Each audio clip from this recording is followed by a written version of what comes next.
ഞാൻ രാജലക്ഷ്മി പിള്ളെ.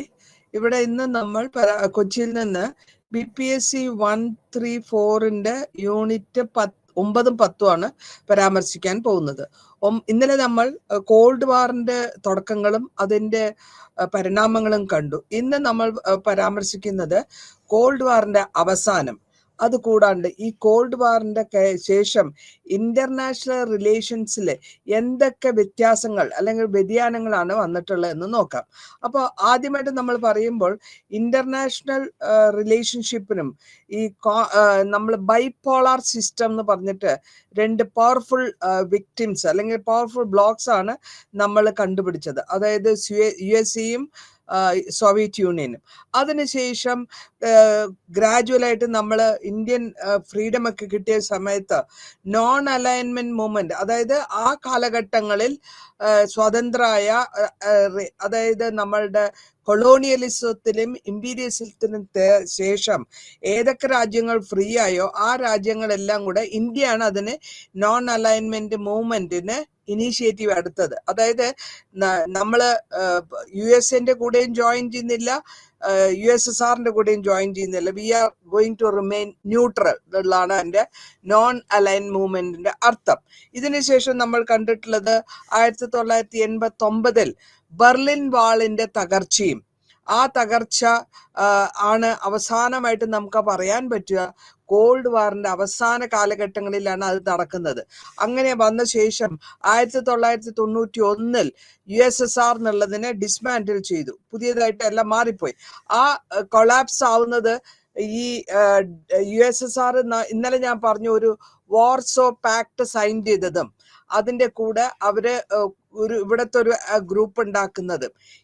ഈ കാലഘട്ടത്തിൽ Baltic, eastern Europe, central Asian എല്ലാം കൂടെ ഒരു അവനവന്റെ രാജ്യങ്ങൾ ഒരു സിവിൽ വാറും പീസ്ഫുൾ ആയിട്ടുള്ള മീൻസിലൊക്കെ നടക്കുന്നുണ്ട്.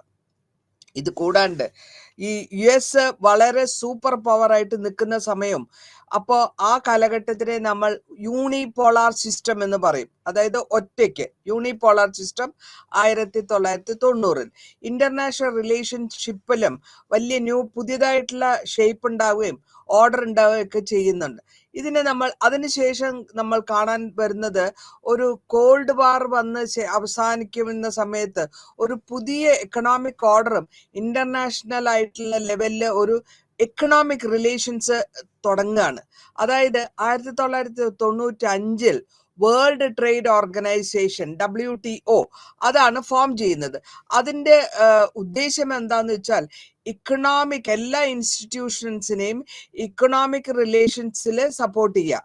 അപ്പൊ ഇതിനെ അവര് പ്രൊമോട്ട് ചെയ്യുന്നത് ഫ്രീ ട്രേഡ് സിസ്റ്റം എന്നാണ്.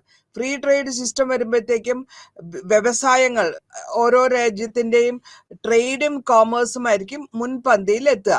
ഈ കോൺസെപ്റ്റിനെ ഡെവലപ്പ് ചെയ്തെടുക്കാൻ ഓരോ രാജ്യത്തും, അതായത് റീജിയണൽ ആയിട്ടുള്ള കോപ്പറേഷൻ വേണം, ഇക്കണോമിക് ആയിട്ടുള്ള ഡെവലപ്മെന്റ് വേണം, ട്രേഡിന്റെ കോറിഡോർ അതായത് റൂട്ട്സ് ഒക്കെ വേണം, കോൺസെപ്റ്റ്സ് ഒക്കെ ഫോം ചെയ്യണം.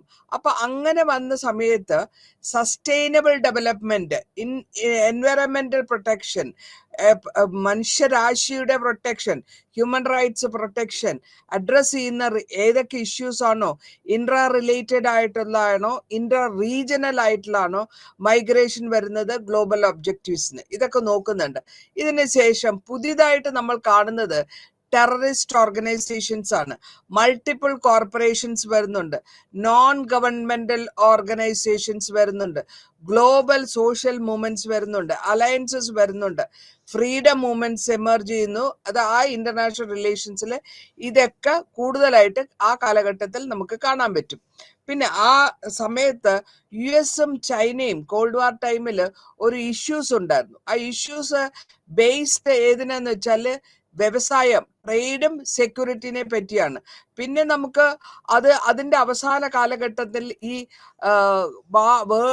എൻഡ് ഓഫ് കോൾഡ് വാറിന്റെ ഏറ്റവും വലിയ ഡ്രോബാക്ക് ആയിട്ട് നമ്മൾ പെട്ടെന്ന് കണ്ടത് ഈ ഡൊമസ്റ്റിക് ആയിട്ടുള്ള, അതായത് USSRന്റെ ഡൊമസ്റ്റിക് ആയിട്ടുള്ള എക്കണോമിക് സ്റ്റാഗ്നേഷൻ ആണ്. അതായത് ബിസിനസ്സുകളെല്ലാം തകർന്നു പോയപ്പോഴത്തേക്കും USSR ഭയങ്കരമായിട്ട് അവരുടെ വ്യവസായം, അവരുടെ ബിസിനസ്സിൽ ഡള്ളായി.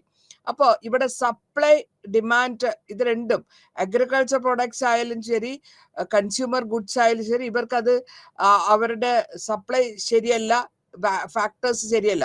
ആ കാലഘട്ടത്തിൽ മൈക്കിൾ ഗോർബച്ചോവ് ആണ് സെക്രട്ടറി, ജനറൽ സെക്രട്ടറി ആണ് കമ്മ്യൂണിസ്റ്റ് പാർട്ടിയുടെ സോവിയറ്റ് യൂണിയനിൽ 1985. അപ്പോൾ ഗോർബച്ചേവ് ഒരു പുതിയ ഒരു തിങ്കിങ് അല്ലെങ്കിൽ പുതിയൊരു ആലോചന വെച്ചു.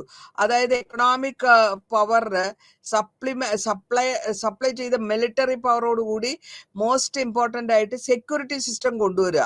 അതിന് നമ്മൾ വിളിക്കുന്ന പേര് ബ്രിഷ്നേവ് ഡോക്ട്രിൻ എന്നാണ്.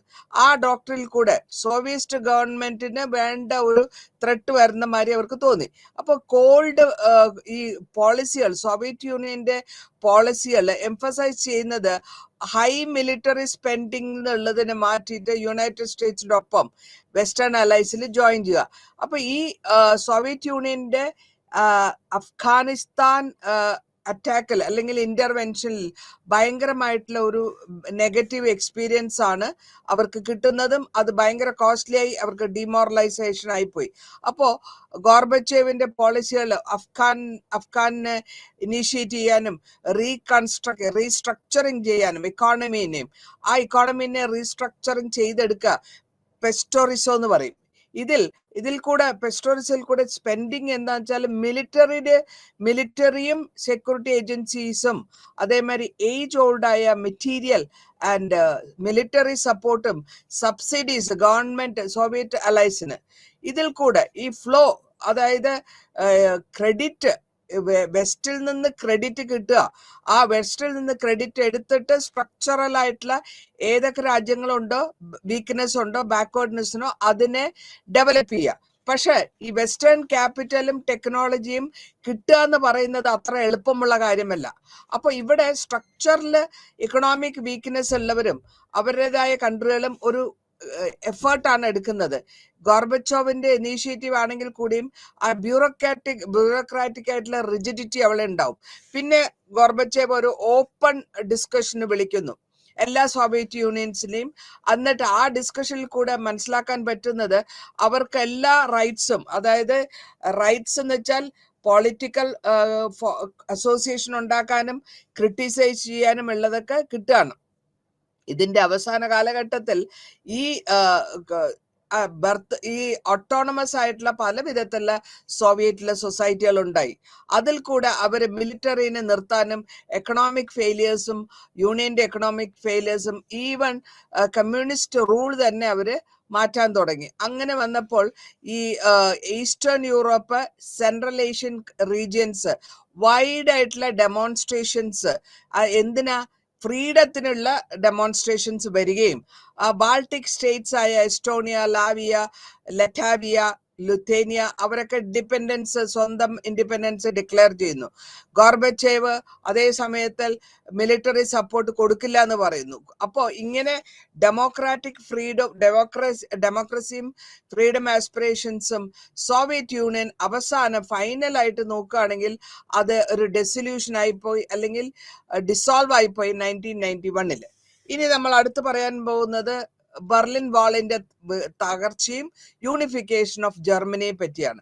അപ്പോ കോൾഡ് വാർ സമയത്താണ് ബെർലിൻ വാളിന്റെ തകർച്ച കാണുന്നത്. അതായത് 1989.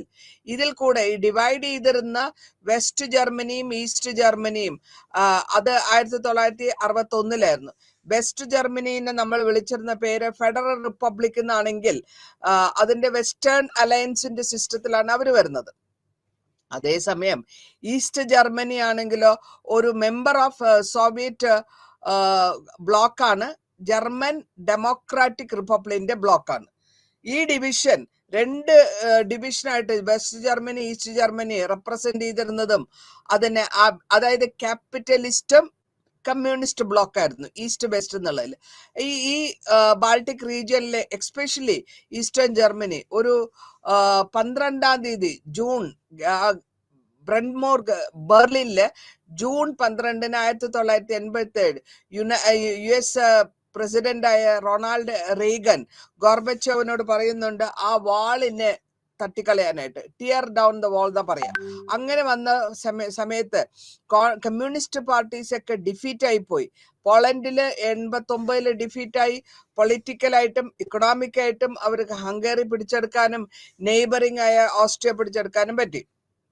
അതേസമയം ചേഞ്ചസ് ഉണ്ടായത് ഈസ്റ്റേൺ ജർമ്മനിയിൽ ചേഞ്ചസ് ഉണ്ടായിരുന്നത് അവരുടെ റെഗുലേഷൻസ്, അതായത് ട്രാവൽ ടു വെസ്റ്റ് ജർമ്മനി എന്നുള്ള ആ റെഗുലേഷൻസ് ഇതിനെ ഫോളോ ചെയ്യുകയും ആയിരക്കണക്കിന് ആൾക്കാർ രണ്ട് സൈഡിലും അതിന്റെ സൈഡിൽ ഗ്യാദർ ചെയ്തിട്ട് അവർ ആ ബെർലിൻ വാളിനെ ഡിസ്മാൻഡിൽ ചെയ്യാണ്. അങ്ങനെ ആ യൂണിഫിക്കേഷൻ ഫോളോ ചെയ്യുന്നു, അതായത് ഒരുമിപ്പിക്കുക. West ജർമ്മനിനെയും east ജർമ്മനിനെയും ഒരുമിപ്പിച്ചു. അതിനുശേഷം ഈ വെസ്റ്റ് ജർമ്മനിനെ തകർത്ത ശേഷം വളരെ സമാധാനമായ ട്രാൻസിഷൻ അല്ലെങ്കിൽ ചേഞ്ച്, ഡെമോക്രാറ്റിക് ഗവൺമെന്റ് ചെക്കോസ്ലോവിയയിൽ വന്നു. അതേമാതിരി തന്നെ ഒരു വയലന്റ് ആയിട്ടുള്ള ഒരു റെഷീമാണ് അല്ലെങ്കിൽ കാലഘട്ടമാണ് റൊമേനിയയിലും ബൾഗേറിയയിലും കാണുന്നത്. 1991 ഈ ഫോള്, USSRന്റെ ഫോള് 15 ഇൻഡിപെൻഡന്റ് കൺട്രീസ് ആയിട്ട് മാറുകയാണ്. 15 ഇൻഡിപെൻഡന്റ് കൺട്രീസ് ആകുമ്പോഴത്തേക്കും ഈ 15 ഇൻഡിപെൻഡന്റ് ആയിട്ടുള്ള കൺട്രീസ് തമ്മിലും ഒരു എത്തനിക് കോൺഫ്ലിക്ട്സ് വരുന്നുണ്ട്. അതായത് ഡിസോൾവ് ആയ സോവിയറ്റ് ഫെഡറൽ റിപ്പബ്ലിക് യുഗോസ്ലാവിയയുടെ കൂടെയും ഇൻഡിപെൻഡന്റ് കൺട്രീസ് ആയ ക്രൊയേഷ്യ, സൊലേവിയ, മാസിഡോണിയ, അങ്ങനെ പല കൺട്രികളും ഈ വിറ്റ്നസിൽ കൂടെ അതർ പാർട്സിൽ കൂടെയും അവര് ഡിഫറെന്റ് ആയിട്ടുള്ള സർക്കംസ്റ്റൻസസ് ആണ് കാണുന്നത്. 1990 നാംബിയ സൗത്ത് ആഫ്രിക്കയിൽ നിന്ന് ഇൻഡിപെൻഡന്റ് ആയി. അപ്പൊ നാംബിയ അതിന് മുമ്പ് വിളിച്ചിരുന്നത് സൗത്ത് വെസ്റ്റ് ആഫ്രിക്ക എന്നാണ്. അത് ആ കാലഘട്ടത്തിൽ അത് ജർമ്മൻ ടെറിട്ടറി ആയിരുന്നു. 1990 ഈ യൂണിഫിക്കേഷൻ നോർത്തും സൗത്ത് യമൻസ് ജോയിൻ ചെയ്യുകയും അതിനെ റിപ്പബ്ലിക് ഓഫ് യമൻ എന്ന് പറഞ്ഞ് പബ്ലിഷ് ചെയ്യുന്നു. 93 ചെക്കോസ്ലോവിയ ഡിവൈഡ് ചെയ്ത്, അതായത് ഡിസോൾവ് ആയി, അതിനെ ക്രഷ് റിപ്പബ്ലിക് എന്നും സൊൾവേക്കിയ എന്ന 2 ഇൻഡിപെൻഡന്റ് നേഷൻസ് ആക്കി മാറ്റുന്നു. എറിത്തേറിയ എന്ന് പറഞ്ഞ രാജ്യം എത്യോപ്യയിൽ നിന്ന് 30 കൊല്ലത്തെ വാറിന് ശേഷം ഇൻഡിപെൻഡൻസ് കിട്ടുകയാണ്. 2002 ഈസ്റ്റ് ടിമോർ എന്ന് പറഞ്ഞ കൺട്രി, അതായത് രാജ്യം, ഇന്തോനേഷ്യയിൽ നിന്ന് ഇൻഡിപെൻഡൻസ് പിടിച്ചെടുക്കുന്നു.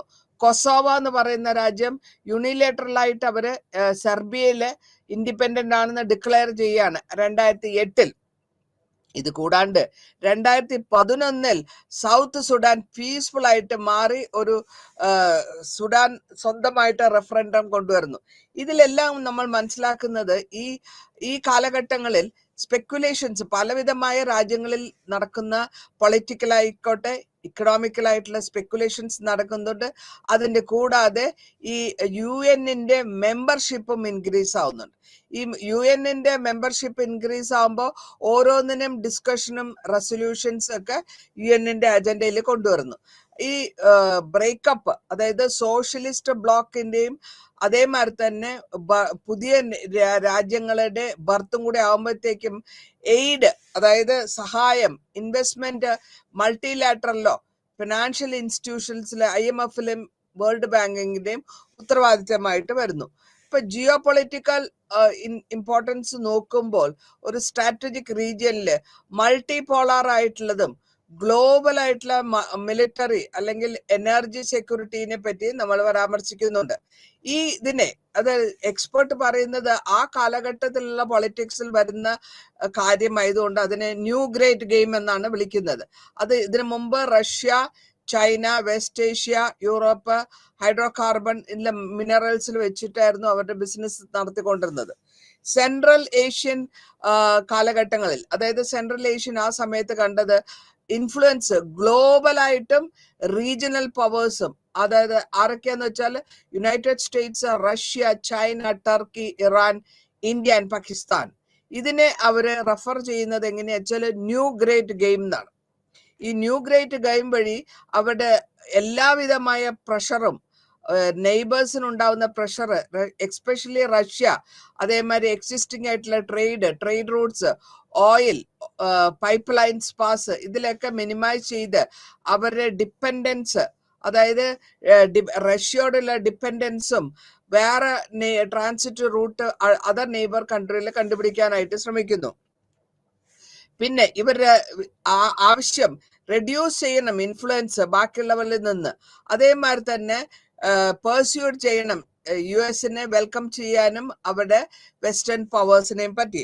ഇനി ടെക്നോളജീന്റെ നോക്കുകയാണെങ്കിൽ സെൻട്രൽ ഏഷ്യൻ ജിയോ പൊളിറ്റിക്സിൽ പറയുന്നത് ആ കാലഘട്ടങ്ങളിൽ സെൻട്രൽ ഏഷ്യൻ റീജിയനെ നമ്മൾ ചൈനയുടെ ബെൽറ്റ് അല്ലെങ്കിൽ ബെൽറ്റ് ആൻഡ് റോഡ് ഇനീഷ്യേറ്റീവ് എന്നൊരു ഇൻഫ്രാസ്ട്രക്ചർ, അതായത് ലിങ്ക് റോഡ്, വളരെ വലുതായ ലിങ്ക് ചൈനയും യൂറോപ്പും തമ്മിൽ ലിങ്ക് ചെയ്യാൻ പറ്റുന്ന ഒരു വലിയ സ്ട്രക്ചർ, ഇൻഫ്രാസ്ട്രക്ചർ ഉണ്ടാക്കാനായിട്ടുള്ള ഒരു പ്രോജക്റ്റ് കൊണ്ടുവരികയും ആ പ്രോജക്റ്റിനെ ന്യൂ ഗ്രെയിം എന്ന വെല്ലത്തിൽ അതായത് അവർ കൊണ്ടിരിക്കുന്നു.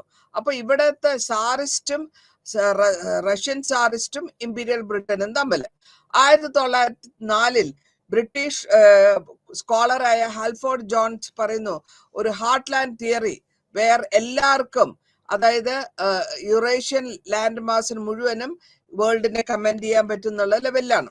ഇതില് ഈ ഐഡിയോളജീസ്, അതായത് ഐഡിയാസ്, ഡെമോക്രസിയും ഫ്രീഡമും എംഫസൈസ് ചെയ്യുന്നത് മുഴുവൻ ആസ്പെക്ട് ഓഫ് ലൈഫാണ്. അപ്പോൾ നോൺ ഡെമോക്രാറ്റിക് റെഷീംസും അല്ലെങ്കിൽ അവരും അതും വളരെ പതുക്കെ സ്റ്റഡി ആയിട്ട് ഇൻക്രീസ് ആകാൻ തുടങ്ങി. അപ്പോൾ പുതിയതായിട്ട് ഫോമായ കൺട്രീസും അണ്ടർ ഡെവലപ്ഡ് ആയിക്കോട്ടെ, ഇക്കണോമിക് ട്രാൻസ്ഫോർമേഷൻ ആയിക്കോട്ടെ, ഡെവലപ്മെന്റ് വരുന്നത് principles of free market capitalism എന്ന കോൺസെപ്റ്റ് ആണ്. അപ്പൊ ലിബറൽ ഡെമോക്രസിയും ഫ്രീ മാർക്കറ്റ് എക്കോണമിയും അക്സെപ്റ്റ് ആവുന്ന political economic system. Basic characteristic ആയിട്ട് വരുന്നത് കോൾഡ് വാർ ഇന്റർനാഷണൽ സിസ്റ്റം. ഇതുവഴി എംഫസൈസ് ചെയ്ത ഇലക്ഷൻസിലും ഹ്യൂമൻ റൈറ്റ്സിലേക്കും വരുന്നു. ഇനി ഓരോ ഇക്കണോമിക് ഇന്റർഡിപ്പെൻഡൻസ്, പരസ്പരമുള്ള ഡിപ്പെൻഡൻസി എന്നുള്ളത് വരുമ്പോൾ അതിനെയാണ് നമ്മൾ ഗ്ലോബലൈസേഷൻ എന്ന് പറയാം. ഈ ഗ്ലോബലൈസേഷൻ ഒരു റാപ്പിഡ് ഗ്രോത്ത് ആണ്. എവിടെയെന്ന് വെച്ചാൽ ഇന്റർനാഷണൽ ആയിട്ടുള്ള ധനപരമായ വ്യവസായപരമായ റിലേഷൻസ്, എക്കണോമിക്കും ട്രേഡ് റിലേഷൻസും ഡീപ്പെൻഡ് ചെയ്യുക, അതിലെ ബാക്കിയുള്ളവരിലെ ഇന്റർഡിപ്പെൻഡൻസ് കൂടുതലാക്കുക, ഗ്രേറ്റ് ആയിട്ടുള്ള ടെക്നോളജിക്കൽ മൈൻഡ് സ്റ്റോൺസ് കൊണ്ടുവരിക, കൂടാതെ ഇൻഫർമേഷനും കമ്മ്യൂണിക്കേഷനും ടെക്നോളജിയും വരിക. അപ്പൊ ഈ എമർജൻസിനെ നമ്മൾ ഒരു ഗ്ലോബൽ വില്ലേജ് ആക്കി മാറ്റുകയും ഇതിനെ ഇന്റർ കണക്ടിവിറ്റി ടേംസിലേക്കും കൊണ്ടുവരുന്നതാണ് ഈ മാനുഫാക്ചറിങ് ആയിക്കോട്ടെ, ബിസിനസ് റിലേഷൻഷിപ്പ് ആയിക്കോട്ടെ, വെബ് ബേസ്ഡ് കണക്ടിവിറ്റി കൊണ്ടുവരുന്നു. ഈ ഇന്റർ കണക്ടിവിറ്റി ഗ്ലോബലി നാച്ചുറലായിട്ടും സോഷ്യൽ സ്ട്രീംസ് കൂടിയും, സോഷ്യലായിട്ട്, കൾച്ചറലായിട്ട്, ഇക്കണോമിക് ആയിട്ട്, ടെക്നോളജിക്കലായിട്ട് അതിനെ നമ്മൾ ഗ്ലോബലൈസേഷൻ, എല്ലാ പ്രോസസ്സിനെയും കൂടെ ചേർത്തിട്ടാണ് നമ്മൾ ഗ്ലോബലൈസേഷൻ എന്ന് പറയുന്നത്. ഗ്ലോബലൈസേഷൻ വന്നപ്പോൾ പുതിയ ഇന്റർനാഷണൽ റിലേഷൻഷിപ്പും ഡെവലപ്പ് ആവുന്നു. അതായത് പുതിയത് എന്ന് പറയുമ്പോൾ നോൺ ഗവൺമെന്റൽ ഓർഗനൈസേഷൻസ്, NGOs, പിന്നെ മൾട്ടി നാഷണൽ കോർപ്പറേഷൻസ്, MNCs, ഇതും ഡെവലപ്പ് ആവുന്നുണ്ട്. ഇവരുടെ റോള് ഇവിടെ റിലേഷൻഷിപ്പില്, നേഷൻ സ്റ്റേറ്റ്സിലെ റിലേഷൻഷിപ്പിലും വളരെ അക്കൗണ്ടബിൾ ആയിട്ടുള്ള ഒരു കാര്യമാണ്. ഇനി ഇത് നമ്മൾക്ക് ഇനി അടുത്ത പോസ്റ്റ് കോൾഡ് വാർ ടൈമിന്റെ പീരീഡിൽ വന്ന ക്യാരക്ടറിസ്റ്റിക്സ് എന്തൊക്കെയാണെന്ന് നോക്കാം. ആ ക്യാരക്ടറിസ്റ്റിക്സിൽ വരുമ്പോൾ കോൾഡ് വാർ കാലഘട്ടത്തിൽ വന്നത് ഒരു സ്റ്റെബിലിറ്റിയും ഒരു ഇന്റർനാഷണൽ സിസ്റ്റമാണ്. കമ്മ്യൂണിസം തകർന്നു, അവിടെ ഒരു വാക്വം ഉണ്ടായി. ആ വാക്വത്തിൽ കൂടെ വേൾഡ് യൂണിപോളറായ അമേരിക്കയുടെ സൂപ്പർ പവറാക്കി മനസ്സിലാക്കി അവര് ലീഡറായി ഫ്രീ ക്യാപിറ്റലിസത്തിനെ പറ്റിയും ലിബറൽ ഡെമോക്രസിനെ പറ്റിയും പറയാൻ തുടങ്ങി. അപ്പോൾ ഈ ഡിവൈഡ് ചെയ്ത കോൾഡ് വാറും ക്യാപിറ്റലിസം, കമ്മ്യൂണിസം എന്നുള്ള ഡിവിഷനും അതിനെ ഒരു ഐഡിയോളജിക്കൽ ഡിവിഷനിലേക്കാണ് കൊണ്ടുവരുന്നത്. ക്യാരക്ടറിസ്റ്റിക് ആയിട്ട് പറയുകയാണെങ്കിൽ നമ്മൾ പറയാൻ പറ്റും ഒരു ഫ്രീ മാർക്കറ്റ് ക്യാപിറ്റലിസം. അതിന്റെ കൂടെ ഒരു മേജർ ടൂളായിട്ട് വരുന്നത് അച്ചീവ് ചെയ്യാൻ പറ്റുന്ന ഇക്കണോമിക് ഡെവലപ്മെന്റ് ആണ്. മെജോറിറ്റി ആയിട്ടുള്ള കമ്മ്യൂണിസം, സോഷ്യലിസം ഡെവലപ്പ് ചെയ്ത് ക്യാപിറ്റലിസ്റ്റ് ആയിട്ടുള്ള ഐഡിയോളജിയിൽ കൊണ്ടുവരുന്നു. ഇവിടെ ഇക്കണോമിക് വാറില് അല്ലെങ്കിൽ കോൾഡ് വാർ ടൈമില് ഇൻഡിവിജ്വൽ ഫ്രീഡത്തിനും അതേമാതിരി തന്നെ ഡെമോക്രസിക്കും സ്ഥാനമുണ്ട്. ആ എല്ലാ ഫ്രീഡം അവനവൻ്റെതായ റൈറ്റ്സിൽ കൂടിയാണ് എടുക്കുന്നത്, അതായത് നമ്മളുടെ അവകാശങ്ങൾ. അപ്പൊ ഈ റൈറ്റ്സും അവകാശവും സപ്പോർട്ട് ചെയ്യുന്നത് പൊളിറ്റിക്കൽ ഇൻസ്റ്റിറ്റ്യൂഷൻസ്, അതിനെയാണ് നമ്മൾ ഡെമോക്രാറ്റിക് എന്ന് പറയാ. പിന്നെ ഈ അടുത്ത ക്യാരക്ടറിസ്റ്റിക് എന്താന്ന് പറഞ്ഞു കഴിഞ്ഞാല് ഈ കോൾഡ് വാർ ടൈമില് മൂന്നാമതൊരു വേവ്, അതായത് മൂന്നാമതൊരു ഭാഗം ഡെമോക്രാറ്റൈസേഷൻ വരുന്നുണ്ട്. അതിൽ കൂടെ ലിബറൽ ആയിട്ടുള്ള ഡെമോക്രസി നടപ്പിലാക്കാനും ഇലക്ട്രൽ കോൺടെസ്റ്റ് വഴി south east Asia, north Asia, Africa, Latin America ഇവിടെയൊക്കെ വരാനും ശ്രമിക്കുന്നു. ഈസ്റ്റ് യൂറോപ്യൻ കൺട്രികളിൽ കൂടെ വളരെ കളർ റെവല്യൂഷൻസ് എന്നൊരു കാര്യം നടക്കുന്നുണ്ട്. പിങ്ക്, ബ്ലൂ എക്സെട്ര, അങ്ങനത്തെ കളേഴ്സ് ആണ് വെറൈറ്റീസ് ആയിട്ട് വരുന്നത്. 2010 അറബ് നേഷൻസ് സ്പ്രിംഗ് ആയ വെസ്റ്റ് ഏഷ്യൻ റീജിയനിലും എലക്ഷൻസ് നടന്നു. ഫസ്റ്റ് ടൈം ആയിട്ട് അവർക്ക് ഡെമോക്രാറ്റിക് ഗവൺമെന്റ്സ് ആണ് പവറിലേക്ക് വന്നത്. കംപ്ലീറ്റ് ചെയ്ത ആ ടേമിന് ഒരു മിലിറ്ററി കൂപ്പ് ഇല്ലാണ്ട് അവര് കംപ്ലീറ്റ് ചെയ്തു. പുതിയ കോൺസ്റ്റിറ്റ്യൂഷൻ അറബ് കൺട്രികളിൽ ഇത് വളരെ ഇമ്പോർട്ടന്റ് ആയിട്ടുള്ള ഒരു കാര്യമാണ്, വളരെ പ്രാധാന്യം അർഹിക്കുന്നു എന്ന് വേണമെങ്കിൽ പറയാം. പുതിയ കോൺസ്റ്റിറ്റ്യൂഷൻ എഴുതി ഉണ്ടാക്കി, ജുഡീഷ്യറി ഉണ്ടായി, വളരെ ഇൻഡിപെൻഡന്റ് ആയിട്ടും റൂൾ ഓഫ് ലോ പ്രിവെയിൽ ചെയ്യാനും കൊണ്ടുവച്ചു. വീറ്റോ പവർ കൊണ്ടുവന്നു. അത് മാത്രമല്ല അവര് സ്ത്രീകളുടെയും ഇൻഡിജിനിയസ് ആയിട്ടുള്ളതും മാർജിനലൈസ് ആയിട്ടുള്ള അവരെ സൊസൈറ്റിയിൽ എക്സ്ക്ലൂഡ് ചെയ്തിരുന്നതും അങ്ങനത്തെ എസ്റ്റാബ്ലിഷ്മെന്റ് ഓഫ് ഇൻസ്റ്റിറ്റ്യൂഷൻസും വന്നു. ഇനി നമ്മൾ അടുത്ത് പറയാൻ പോകുന്നത് വേൾഡ് ട്രേഡ് ഓർഗനൈസേഷനെ പറ്റിയാണ്, ഫോർമേഷൻ WTO. ഇതിൽ കൂടെ മൾട്ടിലാറ്ററൽ ട്രേഡും ഇന്റർനാഷണൽ ട്രേഡും ഡെവലപ്പ് ആവുകയും ഇൻഡിപെൻഡന്റ് ആയിട്ടുള്ള ഫോറിൻ ഇക്കണോമിക് റിലേഷൻസും ട്രഡീഷണൽ റിലേഷൻസും അതേമാതിരി തന്നെ ഗവൺമെന്റ്സ്, ഓരോ ഗവൺമെന്റ്, പല ഗവൺമെന്റ് പ്രൈവറ്റ് എക്കണോമിക് റിലേഷൻസ് ബാക്കിയുള്ള പ്രൈവറ്റ് ആൾക്കാരുമായിട്ട് കൂടെയും തുടങ്ങുന്നുണ്ട്. ഇപ്പൊ ഗ്ലോബലി കോർപ്പറേറ്റ് ആയിക്കോട്ടെ, ബാങ്കിങ് ആയിക്കോട്ടെ, ഫോറിൻ ഇക്കണോമിക് റിലേഷൻസ് ആയാൽ കൂടെയും ഡിഫൻസും ബോർഡർ സെക്യൂരിറ്റിയും ഇൻക്രീസ് ആയിട്ടുള്ള ഇന്റർനാഷണൽ ട്രേഡ് സോഫ്റ്റൻ ചെയ്ത് റിജിഡ് ആയിട്ടുള്ള ബൗണ്ടറീസിൽ കൂടെയും ഫ്രീ ഫ്ലോ ഓഫ് ഗുഡ്സ് കൊണ്ടുവരിക, ക്യാപിറ്റൽ കൊണ്ടുവരിക, ഹ്യൂമൻ റിസോഴ്സ് കൊണ്ടുവരിക, ലിങ്കേജ് കൊണ്ടുവരിക ബിറ്റ്വീൻ പല വിധത്തിലുള്ള സ്റ്റേറ്റുകളിൽ നിന്ന്. ഇനി നാലാമത്തതായിട്ട് ഈ കോൾഡ് വാർ ടൈമിൽ പുതിയതായിട്ട് നമ്മൾ കാണുന്നത്, ഞാൻ നേരത്തെ പറഞ്ഞു, നോൺ സ്റ്റേറ്റ് ആക്ടേഴ്സ് എന്നാണ്. അതായത് നോൺ സ്റ്റേറ്റ് ആക്ടേഴ്സ് വെച്ചാൽ അവർക്ക് സ്റ്റേറ്റ് ഐഡന്റിറ്റി, നാഷണാലിറ്റി ഇതൊന്നുമല്ല. International organisation, amnesty international, Greenpeace international, ഇവരൊക്കെ എമർജ് ചെയ്യണം. ഇവരുടെ സ്പെഷ്യൽ ഇഷ്യൂ എന്താ വെച്ചാൽ ഹ്യൂമൻ റൈറ്റ്സ് പ്രൊട്ടക്ട് ചെയ്യുക, എൻവയറമെന്റ് പ്രൊട്ടക്ട് ചെയ്യുക. അത് വളരെ പവർഫുൾ ആയിട്ട് അവർ സ്പ്രെഡ് ആയിട്ടുണ്ട്. പെട്ടെന്ന് തന്നെ അത് സ്പ്രെഡ് ആവുകയും ചെയ്തു. വളരെ മൾട്ടിപ്പിൾ ആയിട്ടുള്ള ലിങ്കേജ് സ്റ്റേറ്റ് കൂടെയും നോൺ സ്റ്റേറ്റ് കൂടെയും അവർ ലിങ്ക്സ് ഉണ്ടാക്കി. ഈ ലിങ്കിങ് സിസ്റ്റം കാരണം ഇതിനെ കവ്വെബ് പാരഡൈം എന്ന് പറയും. അതായത് ഒരു കവ്വെബിന്റെ റിലേഷൻഷിപ്പ് മാതിരിയാണ്, അല്ലെങ്കിൽ വെബ്സൈറ്റ് മാതിരി ട്രഡീഷണൽ ആയിട്ടുള്ള civil society organisations, multinational corporations, international society, ഇതൊക്കെ റിയലിസ്റ്റിക് ആയിട്ടുള്ള നേഷൻ ഗ്രോത്തിലും സോവിയറ്റ് സ്റ്റേറ്റിലേക്ക് വരുന്നു. ഇനി ഇന്ററാക്ഷൻസ് എന്ന് പറയുമ്പോൾ നോൺ സ്റ്റേറ്റ് ആക്ടേഴ്സും പ്രയോറിറ്റൈസ് ചെയ്ത് വരുമ്പോഴത്തേക്കും ഇവിടെ ഇൻഡിപെൻഡന്റ് ആയിട്ടുള്ള, റാദർ സപ്പോർട്ടീവ് ആയിട്ടുള്ള റൂളാണ് അവിടെ വരുന്നത്. ഈ സപ്പോർട്ടീവ് റൂൾ വഴി റിസൾട്ട് വരുന്നത് മൾട്ടിപ്പിൾ ലെവൽസിൽ, അത് കൂടാണ്ട് ഇന്റർനാഷണൽ റിലേഷൻസിലും അണ്ടർസ്റ്റാൻഡിങ്ങിലും ഫിനോമിനയിലും ഔട്ട്കം ആവുന്നു. അഞ്ചാമത്തെ ക്യാരക്ടറിസ്റ്റിക് ആയ കോൾഡ് വാർ ടൈമില് സെൻട്രിക് ആയ റീജിയൻ, വേൾഡ് സെന്ററിൽ നിന്ന് റീജിയണൽ സെന്ററിലേക്കാണ് എത്തിപ്പെടുന്നത്. അപ്പോൾ അവിടുത്തെ റീജിയണൽ സെന്റർ വരുമ്പോൾ അവിടുത്തെ ഇഷ്യൂസ്, റീജിയണൽ ആയിട്ടുള്ള എൻവയറമെന്റൽ ഇഷ്യൂസ് തുടങ്ങി മനുഷ്യരാശി അങ്ങോട്ടും ഇങ്ങോട്ടും പോകുന്ന മൈഗ്രേഷൻ വരെ വന്ന് എത്തിപ്പെടുന്നു. അപ്പൊ ഇതിൽ കൂടെ നമ്മൾ സിവിലൈസേഷന്റെ ഐഡന്റിഫിക്കേഷൻ, അണ്ടർസ്റ്റാൻഡിങ്, കളക്റ്റീവ് എഫേർട്സ് ഇതെല്ലാം മനസ്സിലാക്കിയിട്ടാണ് ഇത് വരുന്നത്. പിന്നെ COVID-19 വന്ന കാലഘട്ടത്തിലും ഇത് വളരെ കൂടുതലായിട്ട് നമുക്ക് പോവുകയും ട്രഡീഷണൽ ആയിട്ട് സെക്യൂരിറ്റി ത്രെറ്റ് വരികയും റീജിയണൽ ലെവലിലുള്ള കളക്റ്റീവ് ആക്ഷൻസ് എന്താണ്, ഗ്ലോബൽ ലെവലിലെ ആക്ഷൻസ് എന്താണ്, അങ്ങനെ പലവിധ കളക്റ്റീവ് ആക്ഷനെ പറ്റിയും നമ്മൾ പരാമർശിച്ചു പോയിട്ടുണ്ട്. ഐഡന്റിഫൈങ് ചെയ്തു വരുമ്പോൾ അണ്ടർസ്റ്റാൻഡിങ്ങിൽ വരുന്നത് പ്രോ ആക്റ്റീവ് ഓർഗനൈസേഷൻസിനെ പറ്റിയായിരിക്കും.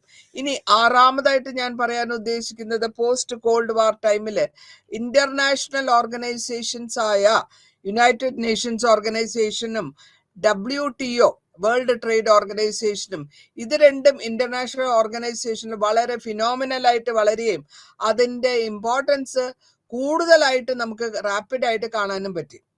ഇതിന്റെ ഈ റീജിയൻസിൽ ഗ്ലോബൽ ലെവലിൽ നിന്ന് റീജിയണൽ ലെവലിലേക്ക് എത്തിയെന്ന് ഞാൻ പറഞ്ഞു, അടുത്തടുത്ത് പറഞ്ഞു. ഈ റീജിയണൽ ഓർഗനൈസേഷൻസും അവരുടെ കോപ്പറേഷനും ഇനീഷ്യേറ്റീവ് എടുക്കുന്നത് മുഴുവനും മൾട്ടിപ്പിൾ ഇഷ്യൂസിലാണ്. അപ്പോൾ ഈ മൾട്ടിപ്പിൾ ഇഷ്യൂസ് ട്രേഡ്, സെക്യൂരിറ്റി കൊണ്ടുവരിക, മൈഗ്രേഷൻ കൊണ്ടുവരിക, റീജിയണൽ ലെവലിലേക്ക് കൊണ്ടുവരിക. ഇത് കൂടാണ്ട് ഈ പോസ്റ്റ് കോൾഡ് വാർ ടൈമില് അവസാനം, അതായത് കോൾഡ് വാർ അവസാന കാലഘട്ടങ്ങളിൽ അൺപ്രഡിക്റ്റബിലിറ്റിയാണ് ഭയങ്കരമായിട്ടുള്ള ഇന്റർനാഷണൽ റിലേഷൻസിൽ. ഓരോ ഡൈനാമിക് ആയിട്ടുള്ള പീരീഡോ അല്ലെങ്കിൽ റിലേഷൻസോ പറയാൻ പറ്റില്ല. പുതു സമ്പ്രദായങ്ങൾ, പുതിയതായിട്ടുള്ള നെഗോഷിയേഷൻസ്, മീറ്റിംഗ്സ് നടക്കുന്നു. അതായത് G20, ബ്രിക്സ് എന്ന് പറയുമ്പോഴത്തേക്കും ഒരു ഓർഗനൈസേഷണൽ മീറ്റിംഗ്സ് ആണ്. ഇതിൽ കൂടുതലായിട്ട് വരുന്ന കൺട്രികൾ മുഴുവനും ബ്രസീൽ, റഷ്യ, ഇന്ത്യ എന്നുള്ള ലെവലിലാണ്. അപ്പൊ ഇവരുടെ കോൺസെപ്റ്റ് എന്താ വെച്ചാൽ sovereignty, national interest, hard borders, ഇതെല്ലാം വളരെ വളറബിളാണ്, വീക്കാണ്. അതിനെ ഒരു വെസ്റ്റേൺ ഫിലിയൻ നാഷണൽ സ്റ്റേറ്റ് ആക്കി മാറ്റുക. ഇനി ഈ ഇങ്ങനെ വന്നപ്പോ കോൾഡ് വാർ സമയത്തിൽ പല രാജ്യങ്ങളും ഇൻഡിപെൻഡൻസ് എടുക്കുകയും ഒക്കെ ചെയ്തപ്പോൾ അവിടെ എത്നിസിറ്റി കോൺഫ്ലിക്റ്റ് വരുന്നു. അതായത് പ്രത്യേകമായിട്ട് പറയുകയാണെങ്കിൽ USSRന്റെ ഡിസോൾവിങ്ങിന് ശേഷം ഫോർമർ ആയിരുന്ന യുഗോസ്ലാവിയ അവരുടെ എത്നിക് വാർ ഡിക്ലെയർ ചെയ്യും, സ്പ്ലിറ്റായി പല വിധത്തിലുള്ള ഇൻഡിപെൻഡന്റ് രാജ്യങ്ങളായിട്ട് മാറുന്നു. അപ്പോൾ ഫോർമർ സോവിയറ്റ് യൂണിയൻ, നേരത്തെ പറഞ്ഞിരുന്ന മോൾട്ടോവ, അർമേനിയ, അസർബൈജാൻ, ജോർജിയ, ഇവരൊക്കെ ഈ യുദ്ധത്തിൽ ഇടപെട്ടിരുന്നു. അതേമാതിരി തന്നെ സദേൺ റീജിയനായ Sri Lanka, south Sudan, east Timor, Catalonia, ഇവരൊക്കെ വയലന്റ് ആയിട്ടുള്ള എത്നിക്, അതായത് മതപരമായ അല്ലെങ്കിൽ അവരുടെ വംശപരമായ കോൺഫ്ലിക്ട്സ് ഉണ്ടാക്കുകയും ആഫ്രിക്കൻ രാജ്യമായ Angola, Cyprus, Somalia, Rwanda, Ethiopia, Algeria, നൈജീരിയയിലും ഇതേമാതിരി തന്നെ വംശം അല്ലെങ്കിൽ ആദിവാസികൾ കോൺഫ്ലിക്റ്റ്, ട്രൈബൽ, സെക്ടറിയൻ അങ്ങോട്ടും ഇങ്ങോട്ടുള്ള വാർ ഉണ്ടാകും. ആ വാറിൽ കൂടെ ഒരുപാട് ആൾക്കാരുടെ നഷ്ടം അല്ലെങ്കിൽ ജീവഹാനി ഉണ്ടായി, വയലൻസ് ഉണ്ടായി, ജനസൈഡ് ഉണ്ടായി, ക്രൈംസ്, ഹ്യൂമാനിറ്റി, മനുഷ്യരാശിക്ക് എതിർത്തായ വളരെ കൂടുതലായിട്ടുള്ള ക്രൈംസ് ഉണ്ടായി. ഇങ്ങനെ വന്നപ്പോൾ ഇവിടെ സമാധാനവും സ്റ്റേബിൾ ഗവൺമെന്റും ഒരു ചാലഞ്ചായി മാറുകയാണ്. അപ്പോൾ വംശരാശി, റിലീജിയൻ അല്ലെങ്കിൽ മതപരമായ കൾച്ചറൽ പരമായ ഇതിലെ കാലത്തിലെ മൾട്ടി എത്നിക് നേഷൻ സ്റ്റേറ്റിന് ഒരു ക്രിറ്റിസിസം, ഹെവി ആയിട്ടുള്ള ക്രിറ്റിസിസത്തിലാണ് നമ്മൾ കാണുന്നത്. ഈ പലവിധമായ മൾട്ടിപ്പിൾ ആയിട്ടുള്ള വംശക്കാർ എക്സിസ്റ്റ് ചെയ്യുമ്പോഴും ഈ സ്റ്റേറ്റ്സ് എല്ലാം വളറബിൾ ആണ്, കോൺഫ്ലിക്റ്റിന് ചാൻസസ് കൂടുതലാണ് എത്നിസിറ്റിയിൽ, അതേമാതിരി തന്നെ മതത്തില്, അതേമാതിരി ലാംഗ്വേജില്, അതേമാതിരി ട്രൈബിലും കൾച്ചറിലും. അപ്പൊ അങ്ങനെ വന്നപ്പോൾ ഇവിടെ നമ്മൾ അമേരിക്കൻ പൊളിറ്റിക്കൽ സയന്റിസ്റ്റ് പ്രപ്പോസ് ചെയ്തു, അതിനെപ്പറ്റി ഒരു വട്ടപ്പേരിട്ടു, ദ ക്ലാഷ് ഓഫ് സിവിലൈസേഷൻസ് എന്നാണ്. അപ്പോ ഈ പ്രൈമറി ആയിട്ടുള്ള കോൺഫ്ലിക്റ്റിൽ ഇത് പോസ്റ്റ് കോൾഡ് വാർ പീരീഡിൽ നമ്മൾ കാണുന്നുണ്ട്. ഇതേമാതിരി പൊളിറ്റിക്കലായിട്ട് വലിയ ഇഷ്യൂ ആയിട്ട് വന്നത് കോൾഡ് വാർ പീരീഡിലും ഇൻഫ്രാസ്ട്രക്ചറിലുമാണ്. അതുകൂടാണ്ട് ആർഗ്യുമെന്റ് വരുന്നു, ഇന്റർനാഷണൽ കമ്മ്യൂണിറ്റി മിണ്ടാണ്ടിരിക്കാൻ പറ്റില്ല, ഓരോ വംശത്തിന്റെ പേരിലോ മതത്തിന്റെ പേരിലോ ട്രൈബിന്റെ പേരിലോ ഇങ്ങനെ കോൺഫ്ലിക്റ്റ് നടക്കരുത്, അല്ലെങ്കിൽ ഇത് മിണ്ടാണ്ട് സോവറിൻ സ്റ്റേറ്റ് ആയിട്ട് ഇരിക്കാൻ പാടില്ല. ലിബറൽ ഇന്റർനാഷണലിസം ഡിമാൻഡ് ചെയ്യും. ഈ ഇന്റർനാഷണൽ കമ്മ്യൂണിറ്റി വഴി ഇത് ഈ എല്ലാവിധമായ force, genocide, ethnic cleansings, crimes, അതായത് മനുഷ്യരാശിക്ക് എഗെയിൻസ്റ്റുള്ള ക്രൈംസ്, ഇതിനെയൊക്കെ ഡിസ്ക്രൈബ് ചെയ്ത് നോംസ് ഉണ്ടാക്കി അതിനെ നോംസും കണ്ടീഷൻസും ഉണ്ടാക്കി അതിനെ ബ്രോഡായിട്ട് ഹ്യൂമാനിറ്റേറിയൻ ഇന്റർനാഷണൽ ലോ എന്ന് കൊണ്ടുവരുന്നു. അപ്പോൾ ഹ്യൂമാനിറ്റേറിയൻ ഇന്റർനാഷണൽ ലോ വന്ന ശേഷം ഇതില് ഹ്യൂമാനിറ്റേറിയൻ ഇന്റർവെൻഷൻ വരുന്നു. അപ്പൊ തന്നെ അതിന്റെ ബേസ് ആയിട്ട് വരുന്നത് റെസ്പോൺസിബിലിറ്റി ടു പ്രൊട്ടക്ട് എന്നാണ്, R2P എന്ന് പറയും ഇന്റർനാഷണൽ നോംസിൽ. ഇവിടെ ഹ്യൂമൻ സെക്യൂരിറ്റിയും ഹ്യൂമൻ ഫ്രീഡം ഫ്രം ഫിയർ, അതേമാതിരി ഫ്രീഡം ഫ്രം വാണ്ട്, ഇതൊക്കെ പ്രൊട്ടക്ട് ചെയ്യുക, ഇൻഡിവിജ്വൽസിനെയും കമ്മ്യൂണിറ്റീസിനെയും പ്രോസിക്യൂഷൻ ചെയ്യാണ്ടിരിക്കുക, വയലൻസ് വരാണ്ടിരിക്കുക, യുഗാസ്ലാവിയ, റവാണ്ട, മറ്റുള്ള കൺട്രികളിൽ കാണുന്ന ഹ്യൂമാനിറ്റേറിയൻ ഇന്റർവെൻഷൻസിനെ പറ്റിയും പരാമർശിച്ചു പോകുന്നുണ്ട്. കൂടാതെ UN human rights council formation ചെയ്യുന്നു, എസ്റ്റാബ്ലിഷ് ചെയ്യുന്നു. ആ കമ്മീഷനെ ഒരു ഹ്യൂമൻ റൈറ്റ്സ് കമ്മീഷനായിട്ട് റീപ്ലേസ് ചെയ്യുന്നു. ഇതിനുശേഷം UN ഏജൻസീസ് ആയ സ്പെഷ്യൽ ആയിട്ടുള്ള ഇൻട്രാ സ്റ്റേറ്റ് കോൺഫ്ലിക്ട്സിലും അതേമാതിരി ഇന്റർവെൻഷൻസിലും UN പീസ് കീപ്പിങ്ങിലോ പീസ് എൻഫോഴ്സ്മെന്റിലോ ഒക്കെ കൊണ്ടുവരുന്നു. അതിന് കോൺഫ്ലിക്റ്റ് ഇതെല്ലാം വരുന്നത് മനുഷ്യരാശിയുടെ സഫറിങ്ങും കില്ലിംഗ് എന്നാണ്. ഇനി ഇസ്ലാമിക് ആയിട്ടുള്ള രാജ്യങ്ങൾ എന്ന് പറയുമ്പോൾ ഫണ്ടമെന്റലിസവും ടെററിസം വളരെ കൂടുതലായിട്ട് കാണുന്ന കാലഘട്ടമാണത്. അഫ്ഗാനിസ്ഥാൻ ആണ് ലീഡിൽ വരുന്നത്. അവര് ലീഡ് ചെയ്തിട്ട് സോവിയറ്റിനോട് അവരുടെ കാര്യത്തിൽ നിന്ന് പോവാൻ പറയുന്നു. അപ്പോൾ ഈ ജിയോ സ്ട്രാറ്റജിക് ആയിട്ടുള്ള പോളിസിയിൽ USSRും USA കൊടുത്തിട്ട് ഒരു ത്രെറ്റ് ആയിട്ട് അവർക്ക് തോന്നും. അവിടെ ഇസ്ലാമിക് ഫണ്ടമെന്റലിസം ടെററിസം വരുന്നു. അതാണ് നമ്മൾ സാധാരണ കേട്ടായിട്ടുള്ള മുജാഹിദീൻ എന്നുള്ള ഒരു ഗ്രൂപ്പ്. ഈ സെക്ടറിൽ കൂടെ ഇവര് പലവിധമായ കൺട്രികളുടെ പവർ പിടിച്ചെടുക്കാൻ വേണ്ടിയിട്ടാണ് ആ കാലഘട്ടത്തിൽ നമ്മൾ കാണപ്പെടുന്നത് ഒരു പുതിയതായിട്ടുള്ള ഗ്രൂപ്പ്, അതായത് ഫണ്ടമെന്റലിസ്റ്റ്, ഇസ്ലാമിക് ഫണ്ടമെന്റലിസ്റ്റ്. ആ ഗ്രൂപ്പിന്റെ പേരാണ് താലിബാൻ. അവരുടെ ബാക്ക്ഗ്രൗണ്ട് അഫ്ഗാനിസ്ഥാനാണ്. അപ്പൊ ഈ താലിബാൻ ഗ്രൂപ്പും ഫോറിൻ ഫൈറ്റേഴ്സ് ആയിട്ടുള്ള അൽ-ഖ്വയ്ദ എന്നുള്ള ഒരു ഗ്രൂപ്പ് ഉണ്ടാവുന്നു. അതിന്റെ സൗദി ബോണായ ഒസാമ ബിൻ ലാഡൻ ആണ് അതിന്റെ തലപ്പത്തിരുന്നത്. ആ അൽ-ഖ്വയ്ദ അവരെ വളരെ ഫൈറ്റേഴ്സിനെ ട്രെയിൻ ചെയ്യുന്നു. അതിന് ആദ്യം ട്രെയിനിങ് കിട്ടുന്ന അമേരിക്കൻ ആർമിയിൽ നിന്നാണ്. അതിനുശേഷമാണ് അവര് സോവിയറ്റ് ആർമി അഫ്ഗാനിസ്ഥാനിൽ വരുന്നു. ഇവിടെ ഈ വിഡ്രോവൽ ഫ്രം അഫ്ഗാനിസ്ഥാൻ നടന്ന് മിലിറ്ററി ടെററിസ്റ്റ് ഗ്രൂപ്പിന് സ്പ്രെഡ് ചെയ്യാണ് ഐഡിയോളജിയും ഇൻഫ്ലുവൻസും. അൽ-ഖ്വയ്ദ വന്നിട്ട് ടെററിസ്റ്റ് ബോംബിങ്സ് നടത്തി US അവരുടെ US ട്രെയിനിങ് തന്നെ എടുത്തു. പക്ഷെ 2001 US ട്രേഡ് സെന്റർ അറ്റാക്ക് ചെയ്യുന്നു. അത് ഭയങ്കരമായ ടെററിസ്റ്റ് ഇൻസിഡൻസ് ആയിരുന്നു. ഇസ്ലാമിക് ഔട്ട്ഫിറ്റ്സിലാണ് അവർ Lebanon Palestinian liberation army form ആവുന്നു. ഇതേമാതിരി തന്നെ പൊളിറ്റിക്കൽ കേസിലും സെക്യുലർ അവർക്ക് ഇൻഡിപെൻഡൻസ് വേണം, സോവർണിറ്റി വേണം എന്നുള്ളതാണ്. അപ്പോഴാണ് US ഇന്റർവെൻഷൻ ചെയ്യുന്നത് അഫ്ഗാനിസ്ഥാനിൽ. അതിന് അവരുടെ 9/11 അറ്റാക്കിന്റെ ഡിക്ലെയർ ചെയ്യുന്ന president Bush war on terrorism എന്ന് ഡിക്ലെയർ ചെയ്തിട്ട് അവരെ അഫ്ഗാനിസ്ഥാൻ അറ്റാക്ക് ചെയ്യാം. ആ അറ്റാക്കിൽ കൂടെ US നാറ്റോ ഇന്റർവെൻഷനും അഫ്ഗാനിസ്ഥാൻ, ഇറാഖ്, ലിബിയ, സിറിയയിലൊക്കെ വിറ്റ്നസ് ചെയ്തു. പുതിയ ഇസ്ലാമിക് സ്റ്റേറ്റ് ഇറാഖിൽ വന്നു, സിറിയയിൽ വന്നു. ഇതിനെ ഇന്റർനാഷണൽ റിലേഷൻഷിപ്പ് ആക്കി മാറ്റുകയാണ് ചെയ്യുന്നത്.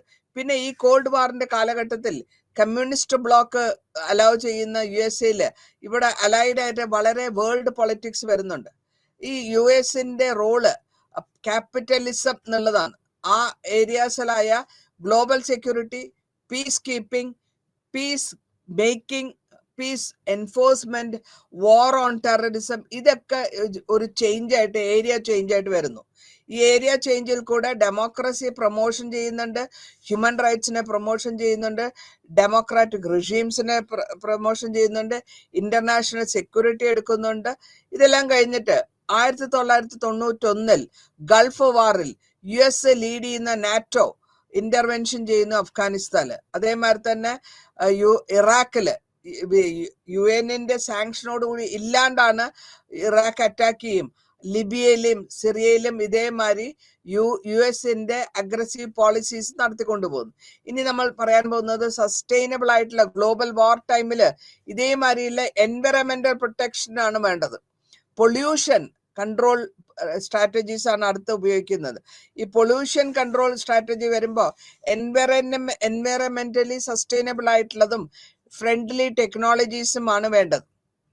അതിന് ഈ എൻവയറമെന്റൽ പ്രൊട്ടക്ഷന് വേണ്ടിയിട്ട് ഗ്ലോബൽ എൻവയറമെന്റൽ കൺസേൺസ് ഉണ്ടാക്കി ഇന്റർനാഷണൽ പ്ലാറ്റ്ഫോംസിൽ ഗോൾഡ് വാർ ഇറ പൊളിറ്റിക്സ് ടൈമിൽ തന്നെ ഫൈറ്റ് എഗെയിൻസ്റ്റ് അല്ലെങ്കിൽ ടുഗദർ ആയിട്ട് ഒരുമിച്ച് നിന്ന് ഒരു കോമൺ കോസിന് വേണ്ടി ഫൈറ്റ് ചെയ്യുക എന്നുള്ളതാണ് അതിന്റെ ഉദ്ദേശം.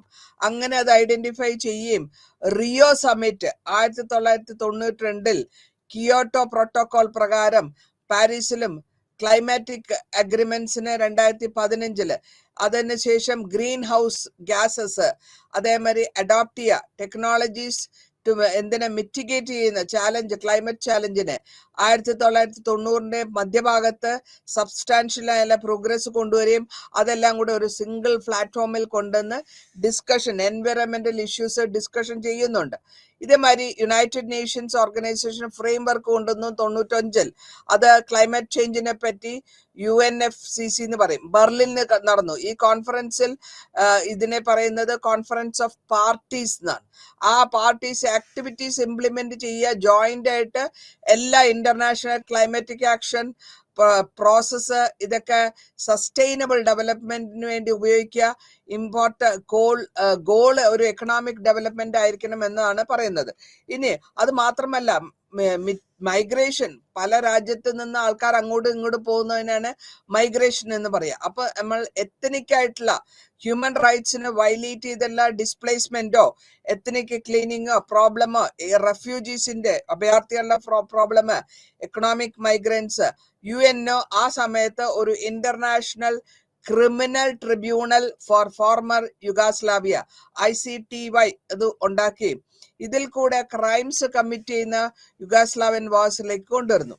ശേഷം ഒരു mechanism on international criminal tribunals എന്ന് പറഞ്ഞിട്ട് MICT സക്സസർ ഉണ്ടാക്കി.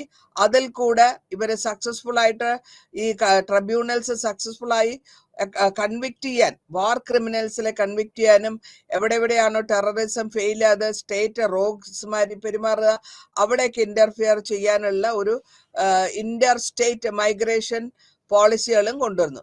കൺട്രികളായ Afghanistan, Iraq, Syria, Sudan, Somalia, Rwanda ഇവരൊക്കെ ലാർജ് നമ്പർ ഓഫ് ആ കാലഘട്ടത്തിൽ അഭയാർത്ഥികൾ അങ്ങോട്ടും ഇങ്ങോട്ടും അഭയാർത്ഥികൾ കൂടുതലായി പോയി. ആ റെഫ്യൂജീസ് പല വിധത്തിലും പല സ്ഥലങ്ങളിൽ അവരുടെ ലൈഫിന്റെ പ്രൊട്ടക്ഷന് വേണ്ടിയിട്ടും ഹ്യൂമൻ റൈറ്റ്സിന്റെ ഇന്റർനാഷണൽ ഇഷ്യൂസ് ആയിട്ട് വന്ന് അവസാനിക്കുന്നു. ഇനി നമ്മൾ മൾട്ടി ലാറ്ററലിസത്തിനെ പറ്റിയാണ് പറയുന്നത്. മൾട്ടി ലാറ്ററലിസത്തിൽ പറയുമ്പോൾ മൾട്ടി ലാറ്ററലിസൽ കൺട്രിയിൽ ഒരു മെമ്പർഷിപ്പ് എടുക്കാൻ പറ്റും. എന്തിനാ ഒരു ഫുട്ടേജ് അല്ലെങ്കിൽ ഡിസ്ക്രിമിനേഷൻ എന്നുള്ള ലെവലില്. ഈ സെൻസില് യൂണിലാറ്ററലിസത്തിന് എഗെയിൻസ്റ്റ് ആണ് ഇത് വരുന്നത് മൾട്ടി ലാറ്ററലിസം. അതില് ഇൻസ്റ്റിറ്റ്യൂഷൻസ് ആയ UN, world bank, international monetary fund, general agreement on trade and tariff ഇതെല്ലാം കൂടെ കോർ ഫോം ആയിട്ട് മൾട്ടി ലാറ്ററലിസം ഒരു കോൾഡ് വാർ പീരീഡിൽ ഉണ്ടാക്കുകയും അതിനെ ഒരു ഡിഫ്യൂസ് ചെയ്ത് കോൾഡ് വാർ ടെൻഷൻ ഒന്ന് കുറച്ചു കൊണ്ടുവന്നു. എന്നിരുന്നാൽ കൂടി ഫോർമൽ ആയിട്ടുള്ള എസ്റ്റാബ്ലിഷ്മെന്റ് ആയ WTO world trade organisation, international relations, conclusion, free trade, NAFTA, free flow of goods, അതേമാതിരി തന്നെ സർവീസസ്, ഹ്യൂമൻ റിസോഴ്സസ് ഇതെല്ലാം കൊണ്ടുവരുന്നു. അത് അങ്ങനെയാണ് നമ്മൾ ഇവിടെ ഈ ഓർഗനൈസേഷനായ ബ്രിക്സ്, ഷാൻഹായ് കോർപ്പറേഷൻ ഒക്കെ ഫോർമേഷൻ വരുന്നതും. അതേമാതിരി നേരത്തെ ഞാൻ പറഞ്ഞ ബെൽറ്റ് ആൻഡ് റോഡ് ഇനീഷ്യേറ്റീവ് നടക്കുന്നുണ്ട്. അത് ട്രേഡിനും പൊളിറ്റിക്കൽ സെക്യൂരിറ്റി ഇഷ്യൂസിലേക്ക് കൊണ്ടുവരുന്നു. പിന്നെ കോൾഡ് വാറിന്റെ അവസാന കാലഘട്ടത്തിൽ കൂടെ നമ്മൾക്ക് റീ അപ്രോച്ച് ആയിട്ട് വരുന്നത് മുഴുവനും ഇന്റർനാഷണൽ ഓർഗനൈസേഷൻ ഒന്ന് പുതുക്കി പണിയുക എന്നുള്ളതാണ്. അതിന് IMF വർക്ക് ചെയ്തു, ഒരുപാട് ക്ലോസ് ചെയ്തിട്ട് അവരുടെ ആർമീസിലേക്ക് കൊണ്ടുവരികയും ഗ്ലോബലൈസേഷൻ കമേഴ്സ്യൽ ലെവലില് ഗ്ലോബലൈസേഷൻ കൊണ്ടുവന്ന് അവരത് ചെയ്യുന്നു. അതോടുകൂടി ഈ ചാപ്റ്റർ അല്ലെങ്കിൽ ഈ യൂണിറ്റ് അവിടെ തീരുകയാണ്. ആ ഭാഗത്തിൽ കൂടെ അടുത്ത ഭാഗത്തിൽ വരുമ്പോൾ ഈ പവറിനെ എങ്ങനെയാണ് 10ാമത്തെ യൂണിറ്റ് നമ്മൾ പറയുന്നത് പവറിനെ എങ്ങനെയാണ് ഇന്റർനാഷണൽ ടേംസിൽ യൂസ് ചെയ്യാന്നാണ്. ആ ടേംസിന്റെ എബിലിറ്റി വരുന്നത് socio cultural, political, economic, military ഇൻഫ്ലുവൻസിൽ കൂടെ. ഇതിനെ കൂടെ വളരെ പവർഫുൾ ആയ സ്റ്റേറ്റിന് അവനെ ഡോമിനേറ്റ് ചെയ്യാനും റെസിസ്റ്റ് ചെയ്യാനും മെയിൻറ്റെയിൻ ചെയ്യാനും സ്റ്റേറ്റസ് കോ വേണം. അതിൽ കൂടെ കോംപ്ലിക്കേഷൻസിനെയും ഇംപ്ലിക്കേഷൻസിനെയും റിസൾട്ട് ചെയ്യണം എന്നുള്ളതാണ് അർത്ഥം. ഇവിടെ നമ്മൾ കാണുന്നത് എല്ലാവിധമായ നെഗറ്റീവ് ഇംപ്ലിക്കേഷൻസിനെയും ഇന്ററാക്ഷൻസും കൊണ്ടുവരുന്നു. ഇവിടെ നമ്മൾ നേച്ചർ, ഇതിനെ ഹാർഡ് ആൻഡ് സോഫ്റ്റ് പവേഴ്സ് എന്ന് പറയും. ഹാർഡ് ആൻഡ് സോഫ്റ്റ് പവേഴ്സ് എന്ന് പറയുമ്പോൾ എന്താണ് നമ്മൾ ഹാർഡ് എന്ന് മനസ്സിലാക്കണം, അതേമാതിരി എന്താണ് സോഫ്റ്റ് എന്ന്. പവറിനെ യൂസ് ചെയ്യുന്നതാണ് സിസ്റ്റമാണിത്. അതിന് നമ്മൾ ഈ ടൈപ്പ് ഓഫ് പവറിനെ ഹാർഡ് പവർ, സോഫ്റ്റ് പവർ എന്നാണ് പറയുന്നത്. ഈ ഹാർഡ് പവർ എന്താണ് എന്ന് വെച്ചാൽ നമ്മൾ ഉപയോഗിക്കുന്ന കപ്പാസിറ്റി, അടുത്തവനെ ഇൻഫ്ലുവൻസ് ചെയ്യുന്ന ബിഹേവിയർ, അതിന് ഏത് വിധത്തിൽ നമ്മൾ ഉപയോഗിക്കുന്നു, ത്രെട്ട് യൂസ്, മിലിറ്ററി, ഇക്കണോമിക്, ഈ ഹാർഡ് എക്സസീവ് ആയിട്ടുള്ള ഹാർഡ് പവർ, അഗ്രസീവ് ആയിട്ടുള്ള ഹാർഡ് പവർ, ഫോഴ്സ്ഫുള്ളി പോളിസികൾ ഉണ്ടാക്കുകയും അതിനെ ഹാർഡ് പവർ എന്ന് പറയും. ഇതിന്റെ ഹാർഡ് പവറിന്റെ ഇമ്മീഡിയറ്റ് ആയിട്ട് വരുമ്പോഴത്തേക്കും അവർ റിക്വയർ ചെയ്യുന്നത് double amount of military might ആണ്, അല്ലെങ്കിൽ മിലിറ്ററി യൂസ് ആണ്. ആ മിലിറ്ററി യൂസിന് ഒരുപാട് ഇൻവെസ്റ്റ്മെന്റ്സ് വേണം. ഇൻവെസ്റ്റ്മെന്റ്സിന്റെ വേണ്ട ഏരിയകള് ഇൻഫ്രാസ്ട്രക്ചറിൽ വേണം, മാനുഫാക്ചറിങ് മിലിറ്ററി വേണം, യൂണിറ്റിൽ വേണം, മിലിറ്ററി വേണം, ടെക്നോളജി വേണം, ഇന്നോവേഷൻ സെക്ടേഴ്സ് വേണം. അതേമാതിരി തന്നെ GDP, ഓരോ സ്റ്റേറ്റിന്റെയും GDPന്റെ ഗ്രോത്തും വലുതായിരിക്കണം. അപ്പൊ അങ്ങനെ ഈ പവറിനെ, ഹാർഡ് പവറിനെ യൂസ് ചെയ്യുമ്പോഴാണ് ഓരോ നേഷനും അവരവരുടെ നാഷണൽ ഇൻട്രസ്റ്റിലേക്ക് കൊണ്ടുവരിക. ആ നാഷണൽ ഇൻട്രസ്റ്റിൽ വരുമ്പോൾ ഇവര് ഇക്കോണമിയും മിലിറ്ററി ഫ്രണ്ടും ഹാർഡായിട്ട് എടുക്കുന്നു. ഇത് കൂടാണ്ട് ഒരു ഹാർഡ് പവറിൽ വരുമ്പോഴത്തേക്കും കൂടുതലായിട്ടും നമുക്ക് പറയുന്നത് യുണൈറ്റഡ് സ്റ്റേറ്റ്സ് ഓഫ് അമേരിക്കയെ പറ്റിയാണ് ഇത് യൂട്ടിലൈസ് ചെയ്തത്. 91 അഭിനിവേശം അമേരിക്ക എന്താന്ന് വെച്ചാൽ എക്കോണമിയും മിലിറ്ററിയാണ്. അമേരിക്കയാണ് ലോങ്സ്റ്റ് വാർ അഫ്ഗാനിസ്ഥാൻ നടത്തിക്കൊണ്ട് പോയതും പൊളിറ്റിക്കൽ വിക്ടറി ആക്കി മാറ്റി. അതേമാതിരി തന്നെ ജപ്പാനും ജർമ്മനിയും എക്കണോമിക് പവേഴ്സ് ആണ്, പക്ഷെ ഹാർഡ് അല്ല, അത്രത്തോളം മിലിറ്ററി യൂസ് അവിടെ ചെയ്തിട്ടില്ല എന്ന് പറയാം. ഇനി സോഫ്റ്റ് പവർ എന്ന് വരുമ്പോഴത്തേക്കും നമ്മൾക്ക് ഉദ്ദേശിക്കുന്നത് cultural level, movies, values, ethics, social, ethnic, linguistic, historical and human relations, ഇതൊക്കെ സോഫ്റ്റ് ആണ്. അപ്പൊ സോഫ്റ്റ് പവർ എന്ന് പറയുമ്പോൾ നമ്മൾ യൂസ് ചെയ്യുന്നത് ആ ലോബി, ഏതിനെ, ഒരു ഫോറിൻ പോളിസികളിനെയും സ്റ്റേറ്റ്സിനെയും. ഇതിൽ കൂടെ നമുക്ക് പ്രപ്പോസ് ചെയ്ത് വന്നതും ഇതിന്റെ ഇൻട്രസ്റ്റിൽ കൂടെ ഇൻഫ്ലുവൻസ് ചെയ്യുന്ന പോളിസികൾ മറ്റ് രാജ്യങ്ങളിൽ സോഫ്റ്റ് ടൂൾസ് ഉപയോഗിച്ച് കൾച്ചറൽ ടൂൾസ് ഉപയോഗിക്കുക എന്നുള്ളത്. അപ്പോൾ കൾച്ചറൽ ടൂൾസിൽ കൂടെ ഉപയോഗിച്ച് വരുമ്പോഴത്തേക്കും ഈ ഇൻഫ്ലുവൻസ് എത്രത്തോളം ഇമ്മീഡിയറ്റ് ആണോ, ഇഫക്റ്റീവ് ആണോ, ഹാർഡ് പവറിന്റെ അത്രയും ഇഫക്റ്റീവ് ആണോ, അല്ല എത്രത്തോളം ഇമ്മീഡിയറ്റ് ആയിട്ട് ചെയ്യാൻ പറ്റുന്നുള്ള പബ്ലിക് ഒപ്പീനിയന് അവിടെ വളരെ പ്രാധാന്യം കൽപ്പിക്കുന്നു. എക്സാമ്പിൾ ആയിട്ട് പറയുകയാണെങ്കിൽ നമ്മളുടെ ഇന്ത്യയെ സംബന്ധിച്ചിടത്ത് നമ്മൾ ഉപയോഗിക്കുന്നത് സോഫ്റ്റ് പവർ ആണെങ്കിൽ അതിന്റെ എബിലിറ്റി എത്രത്തോളം പൊളിറ്റിക്സിൽ, എത്രത്തോളം പെർസെപ്ഷനിൽ, എത്രത്തോളം പെർസ്പെക്റ്റീവ്സ്, ഓരോ സ്റ്റേറ്റ്സിന്റെ പെർസ്പെക്റ്റീവ്സിൽ, ഹിസ്റ്റോറിക്കലായിട്ടോ കൾച്ചറൽ ബാക്ക്ഗ്രൗണ്ടിലോ എത്രത്തോളം ഇമ്പോർട്ടൻ്റ് ആയിട്ട് അത് വരുന്നു എന്ന് നമ്മൾ മനസ്സിലാക്കണം. അതുകൊണ്ടാണ് നമ്മൾ ഒരു UN international yoga day, Bollywood day, Indian philosophy, ഇതൊക്കെ വന്നിട്ട് നമ്മളുടെ സോഫ്റ്റ് പവറിൽ ഉപയോഗിക്കപ്പെടുന്നു. കൂടാണ്ട് ഫുട്ബോൾ, ആമസോൺ റെയിൻ ഫോറസ്റ്റ്, ഇതൊക്കെ സോഫ്റ്റ് പവർ ബ്രസീലിന്റെ സോഫ്റ്റ് പവർ ആണ്. കാനഡയുടെ സോഫ്റ്റ് പവർ ആകുമ്പോൾ ഗുഡ് ആയിട്ടുള്ള ഇന്റർനാഷണൽ സിറ്റിസൺഷിപ്പും അതേമാതിരി ട്രസ്റ്റ് വർത്തി ആയിട്ടുള്ള മീഡിയേറ്റർ അല്ലെങ്കിൽ യൂസ്ഫുൾ ആയിട്ടുള്ള ഗോ ബിറ്റ്വീൻ അല്ലെങ്കിൽ സോഫ്റ്റ് പവറിൽ ഉപയോഗിക്കുക. US ഇമ്മൻസ് സോഫ്റ്റ് പവറിൽ വരുന്ന ഏരിയ എന്ന് വെച്ചാൽ Hollywood, fashion, premier educational institutions, universities, knowledge of production and research development, natural and human സയൻസിൽ. പറയാൻ പോകുന്നത് global, regional and sub regional ഗ്രോത്തിനെ പറ്റിയാണ്. അപ്പൊ ഗ്ലോബൽ എന്ന് പറയുമ്പോൾ വേൾഡ് വൈഡ് മുഴുവനായിട്ടുള്ള അതാണ് ഗ്ലോബൽ പവർ. ഈ ഗ്ലോബൽ പവറിനെ നമ്മൾ ഗ്രേറ്റ് എന്ന് വേണമെങ്കിൽ പറയാം. അപ്പൊ ഈ ഗ്ലോബൽ പവറിൽ ഹാർഡ് ആൻഡ് സോഫ്റ്റും വരുന്നുണ്ട്, ഡൊമസ്റ്റിക്കിലും വരുന്നുണ്ട്, ഫോറിൻ പോളിസിയിലും വരുന്നുണ്ട്. അപ്പോ ഈ ഗ്രേറ്റ് പവറിൽ കൂടെ അല്ലെങ്കിൽ ഇതിനെ നമ്മൾ ഒരു കമ്പയർ ചെയ്യുമ്പോൾ സിംഗിൾ പാരാമീറ്റർ ആയിട്ട് നമുക്ക് കമ്പയർ ചെയ്യാൻ പറ്റും. അതായത് പൊളിറ്റിക്കൽ എൻവയറമെന്റിൽ കൂടിയും ടേംസ് ഓഫ് പവർ ബാക്കിയുള്ള സ്റ്റേറ്റ്സിൽ വരുന്ന പവറിൽ കൂടിയും. ഇത് കൂടാണ്ട് ഗ്രേറ്റ് പവറിൽ റിസോഴ്സസ് ആയിട്ട് അവൈലബിൾ ആയിട്ടുള്ളത് എക്കണോമിക് സ്ട്രെങ്ത്, മിലിറ്ററി എബിലിറ്റി, ഇതും സസ്റ്റൈനബിൾ ആയിട്ടുള്ള ക്യാമ്പയിൻ ആണ്. അത് കൂടാണ്ട് നമ്മൾ വാർ ടൈമില് നമ്മളുടെ ബുക്സിൽ കൂടിയും ഗ്രേറ്റ് പവർ വളരെ ക്രിയേറ്റീവ് ആയിട്ടുള്ള ഡിഫിനേഷൻ കൊടുത്തിട്ടുണ്ട്. മോണോപ്ലൈസ് ചെയ്യുക, ഇന്റർനാഷണൽ കോൺഫ്ലിക്റ്റ്, അതേമാതിരി ഡോമിനന്റ് ആയിട്ടുള്ള പവർ ഉപയോഗിച്ചിട്ടുള്ള ഇന്റർനാഷണൽ സിസ്റ്റത്തിനെയും പരാമർശിക്കുന്നു. കൂടാണ്ട് കെന്നത്ത് വാൾസ് 5 എസെൻഷ്യൽ റിക്വയർമെന്റ്സ് ആണ് പറയുന്നത് ഗ്രേറ്റ് വാറിന്. 5 എസെൻഷ്യൽ റിക്വയർമെന്റ്സ് എന്താന്ന് വെച്ചാൽ സ്റ്റേറ്റിന്റെ പോപ്പുലേഷൻ ആൻഡ് ടെറിട്ടറി, അവൈലബിലിറ്റി, എത്രത്തോളം റിസോഴ്സ് അവർക്കുണ്ട്, റിസോഴ്സ് അവർക്ക് മൊബിലൈസേഷൻ ചെയ്യാൻ പറ്റും. മൂന്നാമതായിട്ട് പറയുന്നത് എക്കണോമിക് എത്രത്തോളം ഔട്ട്പുട്ട് ഉണ്ട്, പവർ എത്രത്തോളം ഉണ്ട്. നാലാമതായിട്ട് പൊളിറ്റിക്കലായിട്ട് അവർ എത്രയും സ്ട്രോങ് ആൻഡ് സ്റ്റേബിൾ ആണ്.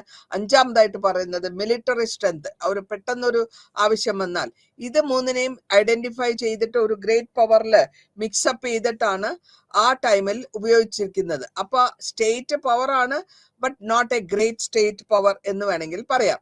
ഇപ്പൊ ഇങ്ങനെ മിലിറ്ററി സ്ട്രെങ്ത്തിന്റെ കുറവുള്ളത് കാരണമോ അല്ലെങ്കിൽ ഇക്കണോമിക് പവർ ഉള്ളത് കാരണമോ ഇതിനെ ഒരു സ്റ്റേറ്റ് അല്ല അല്ലെങ്കിൽ ഗ്രേറ്റ് പവർ അല്ല എന്ന് പറയാൻ പറ്റുന്നില്ലെങ്കിൽ കൂടിയും ഇവിടെ നമ്മൾ ഉദ്ദേശിക്കുന്നത് പവറിനെ ഉപയോഗിക്കുക സോഷ്യോ കൾച്ചറൽ ഇൻഫ്ലുവൻസിൽ കൂടെ മെജോറിറ്റി സ്റ്റേറ്റ്സിനെ ഇൻഫ്ലുവൻസ് ചെയ്യുക, ഇന്നോവേറ്റ് ചെയ്യാനും അഡോപ്റ്റ് ചെയ്യാനും സയൻസ് ആൻഡ് ടെക്നോളജി അഡോപ്റ്റ് ചെയ്യാനും കൊണ്ടിരിക്കുക. അതാണ് ഗ്ലോബൽ ലെവലിലുള്ള ഉത്തരവാദിത്യം. ഇനി റീജിയണൽ ലെവലിൽ വരുമ്പോഴോ, റീജിയണൽ ലെവലിൽ വരുമ്പോൾ ഒരു പെർട്ടിക്കുലർ ആയിട്ട് ഒരു റീജിയൻ ആണ്. ആ റീജിയനിൽ അവിടുത്തെ എക്കണോമിക് ആക്ടിവിറ്റീസ് ആ സ്റ്റേറ്റിന്റെ എത്രത്തോളം ഇൻട്രാ റീജിയണൽ ട്രേഡ് നടത്താൻ പറ്റും, ഇൻട്രാ റീജിയണൽ സെക്യൂരിറ്റി ചെയ്യാൻ പറ്റും, ഇതിന്റെ പ്രൊഡക്ഷൻ, റീജിയണൽ പ്രൊഡക്ഷൻ എന്താണ്, പോപ്പുലേഷൻ എന്താണ്, അവരുടെ സ്കിൽ ഫോഴ്സ് എന്താണ്, ടെക്നോളജി എന്താണ്, അഡ്വാൻസ്മെന്റ് എന്താണ്, ഇൻവെസ്റ്റ്മെന്റ്സ് എന്താണ്, ഈ റീജിയണൽ പവറിലാണ് കൂടെ ആസ്പെക്റ്റിൽ കൂടെ നമ്മൾ സോഫ്റ്റ് പവർ ക്വാളിറ്റീസ് ഉപയോഗിച്ചുകൊണ്ട് ഈ പവറിനെ ഇൻക്ലൂഡ് ചെയ്യുമ്പോൾ എക്കണോമിക് ആയിട്ടുള്ള ഇൻഡിക്കേറ്റേഴ്സ് കൊണ്ടുവരണം. അതായത് GDP, പെർ ക്യാപിറ്റ ഇൻകം കൊണ്ടുവരണം, പെർ ക്യാപിറ്റ പ്രൊഡക്ഷൻ കൊണ്ടുവരണം, പെർ ക്യാപിറ്റ എക്സ്പെൻഡിച്ചറും റീജിയണൽ ട്രേഡും കൊണ്ടുവരണം, മിലിറ്ററി ഇൻഡിക്കേറ്റേഴ്സ് കൊണ്ടുവരുമ്പോൾ മോഡേൺ ആയിട്ടോ വെൽ എക്യുപ്ഡ് ആയിട്ടുള്ള മേജർ പാർട്സ് കൊണ്ടുവരണം. വാർ വന്നാൽ നടത്താനുള്ള ശ്രമം വേണം, ഇന്റേണൽ സെക്യൂരിറ്റി വേണം. ഇതൊക്കെ കൊണ്ടുവരുമ്പോഴാണ് മിലിറ്ററി എക്സ്പെൻഡിച്ചർ വലിയ എമൗണ്ട് ഇല്ലെങ്കിൽ കൂടിയും കുറച്ചൊരു ആവശ്യത്തിന് വേണ്ടത് വേണം. ഇനി പൊളിറ്റിക്കലായിട്ട് നോക്കുമ്പോൾ എബിലിറ്റി, എത്രത്തോളം പൊളിറ്റിക്കൽ എൻവയറമെന്റ് അവർക്ക് കംഫർട്ടബിൾ ആണ്, ഡൊമസ്റ്റിക് പൊളിറ്റിക്കൽ എൻവയറമെന്റും ലീഡ് ചെയ്യാൻ പറ്റുന്ന ഗൈഡാണോ, അല്ലെങ്കിൽ ഇന്റർ റീജിയണൽ നെറ്റ്വർക്കിൽ കണക്ടിവിറ്റീസ് ഉണ്ടോ, കോണ്ടാക്ട്സ് ഉണ്ടോ, റീജിയണൽ പവർ കൂടെ അവരുടെ കൾച്ചറലായിട്ടുള്ള മീഡിയ അല്ലെങ്കിൽ social relations, outlook, music, movies, ഇതെല്ലാം സോഷ്യോ കൾച്ചറൽ ആസ്പെക്ട്സിൽ ആ റീജിയണലെ സംബന്ധിച്ചതായിരിക്കണം. ക്രൂഷ്യൽ ആയിട്ടുള്ള സോഷ്യോ കൾച്ചറൽ ലെവൽസ് കൂടെയും പ്രഷർ ആയിട്ടുള്ള പൊളിറ്റിക്കൽ ലെവലിൽ കൂടെയും. അപ്പോൾ ഈ കാലഘട്ടത്തിൽ സബ് ഒറിജിനൽ ടൈമിൽ വരുമ്പോൾ നമ്മൾ പറയുന്നത് എന്താ, റിലേറ്റീവ് ആയിട്ട് സ്മോളർ റീജിയണൽ ലെവലിലാണ് ഉദ്ദേശിക്കുന്നത്. സബായിട്ടുള്ള റീജിയണലില് സബായിട്ടുള്ളത്, അതാണ് ഉദ്ദേശം. അപ്പോൾ ഗൈഡ് ചെയ്ത് വരുന്നത് നെയ്ബേഴ്സിന്റെയും ഫോറിൻ പോളിസികളും ഡോമിനേറ്റ് ചെയ്യുന്ന ട്രേഡും ഇൻവെസ്റ്റ്മെന്റ്സും, ഇതിന്റെ കൂടെ പോസസ് വരുന്നത് മിലിറ്ററി സ്ട്രെങ്ത്, എൻജോയ് ചെയ്യുന്ന ബെറ്റർ ആയിട്ടുള്ള പൊളിറ്റിക്കൽ എൻവയറമെന്റ്. കൂടാതെ ഒരു സബ് റീജിയണൽ പവറിൽ ആസ്പയർ ചെയ്യുന്നത് മേജർ പ്ലെയർ എന്നുള്ള ലെവലിൽ ഒരു റീജിയണൽ പ്ലെയർ ആണ് വരുന്നത്.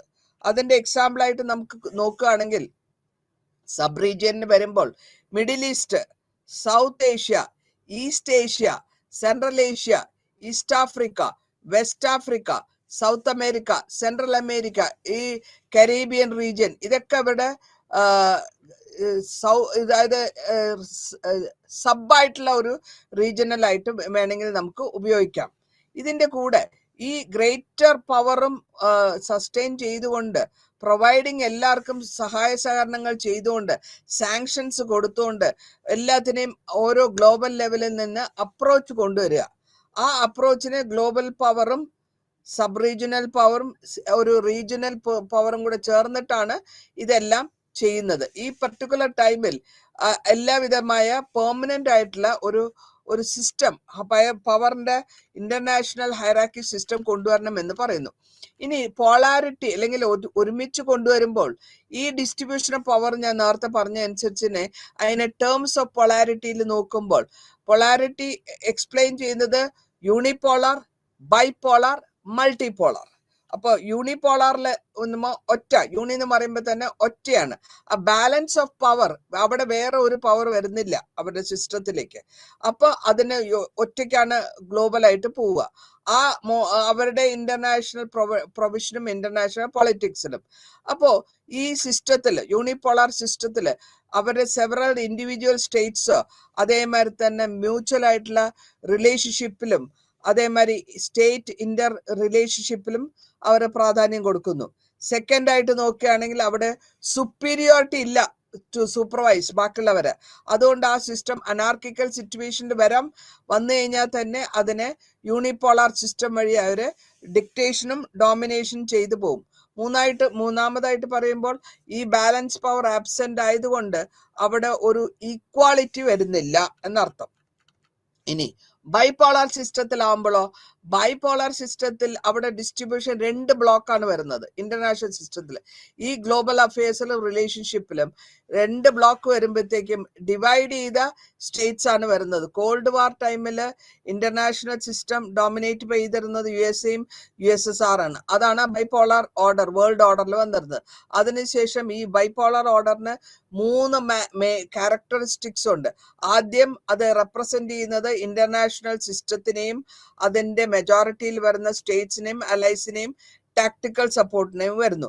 രണ്ടാമതായിട്ട് വരുന്നത് കോമ്പറ്റീറ്റീവ് എൻവയറമെന്റ് ആണ്. അവിടെ 2 പവേഴ്സിനെ കോമ്പീറ്റ് ചെയ്ത് വരുന്നു.